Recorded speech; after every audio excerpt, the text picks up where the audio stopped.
Good evening, ladies, gentlemen, and microbes. My name is Kieran O'Donnell, and I'm an assistant professor of epigenetics and epidemiology at McGill University and a CIFAR fellow in the Child and Brain Development Program. So I learned tonight that CIFAR and I were both born in the same year, which makes us both millennials, and I hope we can coordinate our birthday parties from here on in. It'll be an interesting evening. So 7 minutes to talk about survival. 7 minutes. Doesn't seem like a long time. 6 minutes, 30 seconds, even less. Well, perhaps I don't need 6 minutes. Perhaps all I need is the next minute or so. And in fact, if you remember nothing else from the next 6 minutes, if you just remember the next simple numbers, then I'll be pretty happy. Because these are the numbers that I think are key to our survival. In fact, I don't just think that they're key to our survival as a society. I think they're key to us thriving as a society. So what are these relatively simple numbers that fascinate me and frustrate me in equal measure? And I hope you leave the room being frustrated by them too. Well, they're pretty simple. This isn't big data, but these are small numbers that can have a big influence. So 1 in 4, 8, and 14.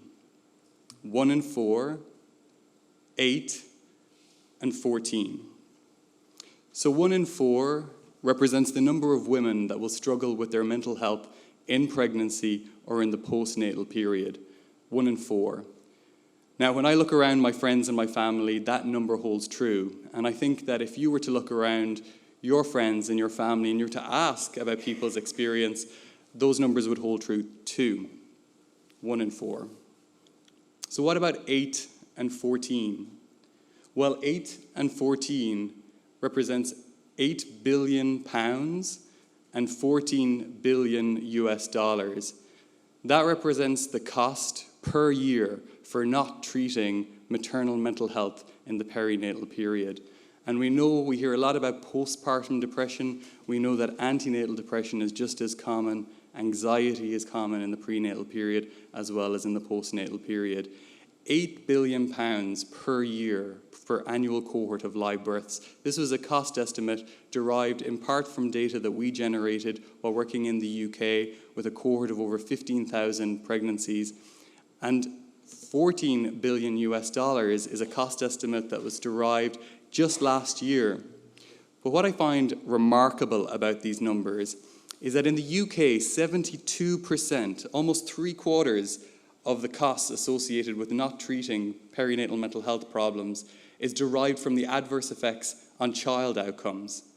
So whether it be being born smaller or lighter, whether it be child neurodevelopment, or indeed our own work on mental health, approximately 72% of those costs are derived from the adverse effects on the child.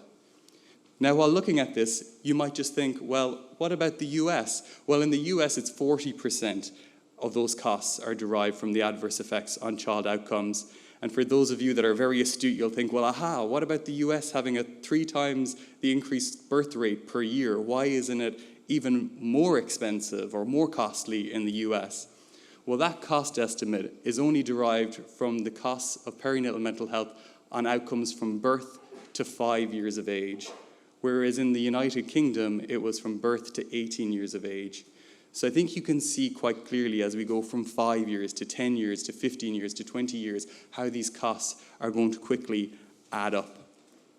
So you might ask yourself, well, why and how is it that maternal mental health, maternal mood in pregnancy can have such profound and lasting effects on child development? And that's a question that really drives my research program forward and fascinates me. And I think it requires us to take a step back and think about the marvel that is fetal neurodevelopment. Think about those 250,000 neurons that are added almost every minute.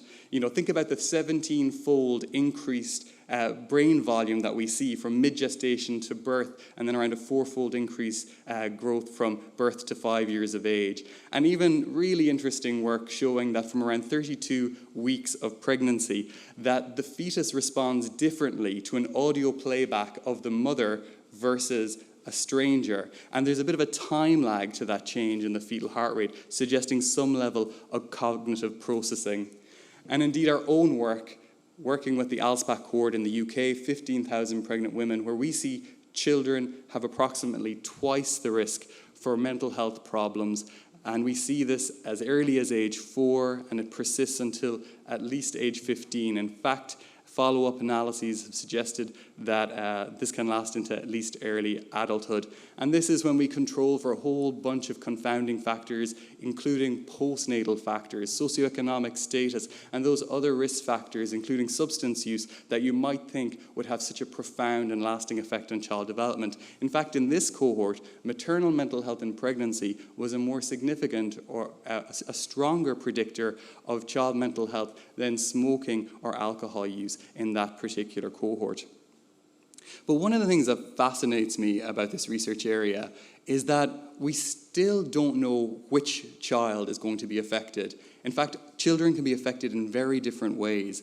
And so what we're doing in our research program, and really a question that we tackle in the Child and Brain Development Program as part of CIFAR, is trying to understand that biological embedding of experience. How does that experience in the womb get under the skin? And we're focusing on biochemical changes to the DNA, so-called epigenetic changes, to better understand those individual differences in the effects of the early environment on child outcome.